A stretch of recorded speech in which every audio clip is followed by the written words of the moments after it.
రోమీయులకు రాసిన పత్రిక, క్రీస్తు ప్రేమ నుండి మనలను ఎడబాపు వాడెవడు. రోమీయులకు రాసిన పత్రిక 8వ అధ్యాయము 35వ వాక్యం. క్రీస్తు ప్రేమ నుండి మనలను ఎడబాపు వాడెవడు అంటే దేవునిలో నుండి నిన్ను ఎవ్వడు విడదీయలేడు. హల్లెలూయా. ఇప్పుడు తలపైకి ఎత్తండి, మీకు అర్థమయ్యేటట్టు చెప్తాను. దేవుణ్ణి నీవు ఎక్కువగా ప్రేమిస్తేనట, దేవుడు నిన్ను ఎక్కువగా ప్రేమిస్తేనట, వన్ సైడ్ లవ్ కాదండి, ఒక పక్క లవ్ కాదు, వన్ సైడ్ లవ్ కాదు. నువ్వు ప్రేమించాలి, దేవుడు నిన్ను ప్రేమించాలి. దేవుణ్ణి నువ్వు ప్రేమించాలి, దేవుడు కూడా నిన్ను ప్రేమించాలి. ఈ ప్రేమ ఎలా ఉంటుందో మీకు చెప్తాను.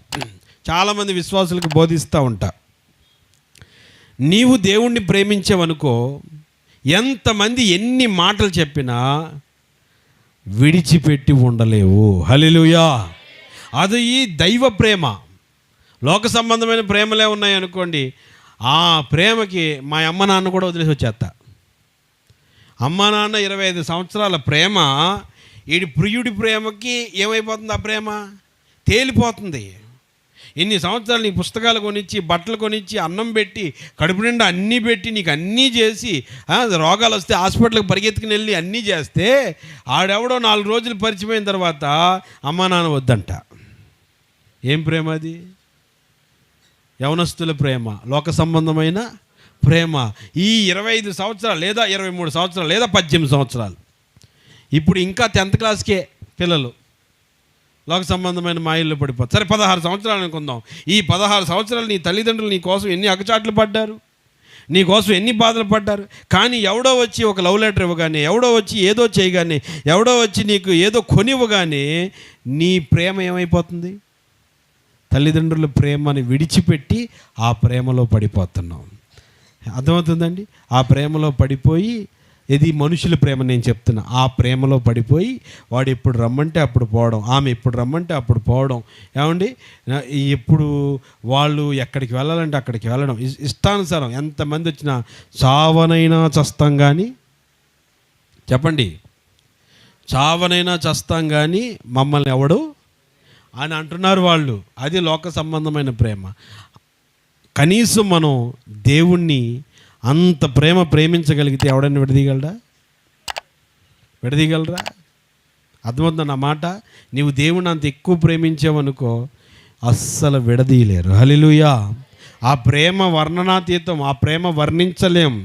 ఓకే, దేవుణ్ణి మనం ప్రేమిస్తే నీ దగ్గరికి వచ్చి, ఈరోజు ఫలానా, ఈరోజు మందిరానికి వెళ్ళబాకు, ఈరోజు నీకు ఇంత ఇస్తాము వెళ్ళబాకు అంటే, అమ్మో ఆయన ఒప్పుకోలేండి, ఆయన కలవాలి అర్జెంటుగా. ఎవరిని కలవాలండి?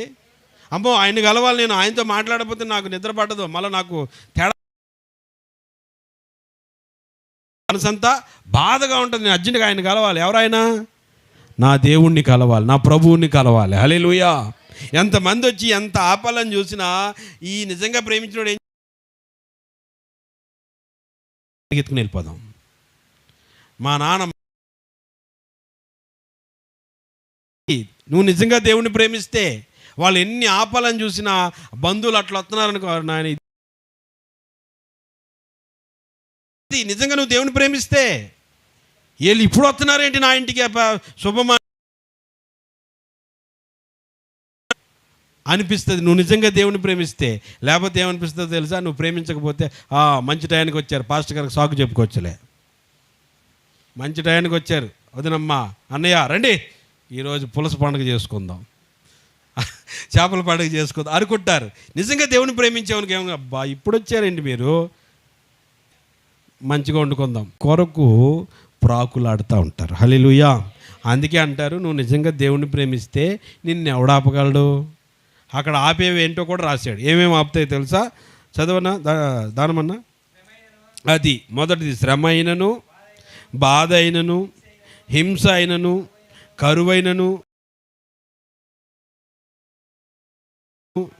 ఖడ్గమైనను నన్ను దేవుడి దగ్గర నుంచి వేరు చేయగలదా? హల్లెలూయా. నేను దేవుణ్ణి ప్రేమిస్తున్నా, డబ్బులు లేవు, కరువు, చేతిలో డబ్బులు లేవు, నడిచి వెళ్ళిపోతాను నేను.